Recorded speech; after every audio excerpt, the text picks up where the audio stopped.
அசிங்கமா பேசி மானபங்கப்படுத்துறாரு. 2 லேடிஸை போட்டு அடிச்சாரு.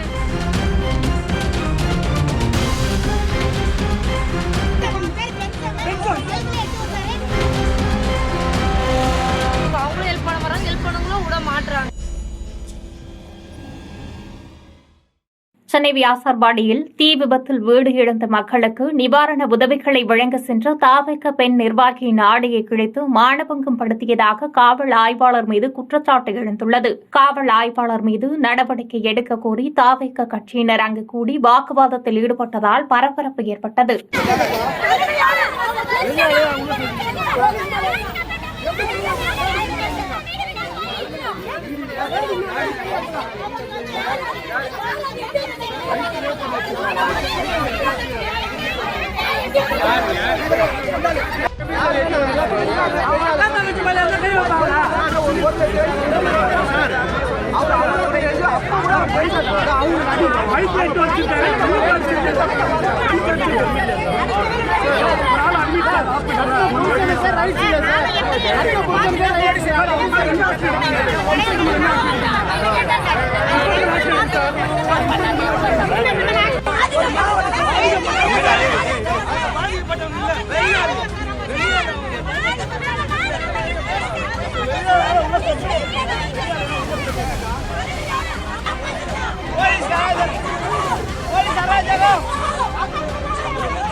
விஜயமடத்துலேருந்து வந்து தலைக்காணி பாய் சாப்பிட்றதுக்கு தண்ணி கேனு டிஃபன் எல்லாம் கொடுக்குறாங்க. போலீஸுங்க அதையும் கெடுத்து ஒரு லேடி அடிச்சு ஹாஸ்பிட்டல் அட்மிட் பண்ணி வச்சிருக்காங்க. அந்த லேடியை போலீஸ்காரங்க தாளம் இங்கே ஒரு சண்டை திருப்பி போலீஸ்காரங்கனால எங்க ஹெல்ப் அவங்களும் ஹெல்ப் பண்ண மாட்டாங்க, ஹெல்ப் பண்ணவங்களும் விட மாட்டுறாங்க.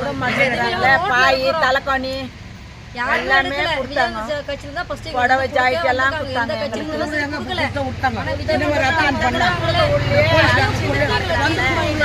அத்தை கூட கொடுக்கவே அடிக்கிறாங்களே.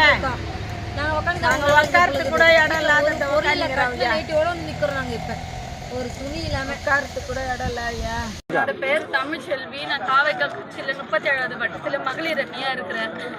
இங்கே மக்களுக்கு தீ விபத்து ஏற்படுத்தி சத்தியமூர்த்தி நகரில் அது வந்து பார்த்து அவங்களுக்கு நலத்திட்ட உதவி அவங்களுக்கு ஃபர்ஸ்ட் எய்டு பண்ணலான்னு வந்ததுக்கு துணி நைஃப் எல்லாம் இல்லைன்னு சொல்லி கோரிக்கை சொன்னதுனால வந்து கொடுத்ததுக்கு போலீஸ்காரு டிஃபை இன்ஸ்பெக்டர் பென்சமின் அவர் வந்து துணியெல்லாம் கிழிச்சு அசிங்கமாக பேசி மானபங்கப்படுத்துறாரு. 2 லேடிஸை போட்டு அடித்தார்.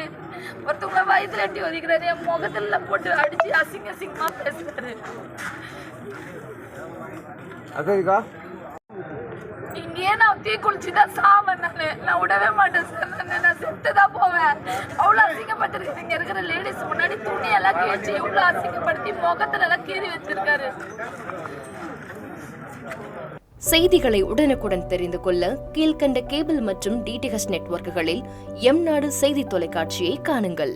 பாதகம் செய்பவரை கண்டால் நாம் பயம் கொள்ளலாகாது பாப்பா. மோதி மிதித்துவிடு பாப்பா, அவர் முகத்தில் உமிழ்ந்துவிடு பாப்பா. அண்மை செய்திகளை உடனுக்குடன் தெரிந்து கொள்ள இணைந்திருங்கள் எம்நாடு தொலைக்காட்சியுடன்.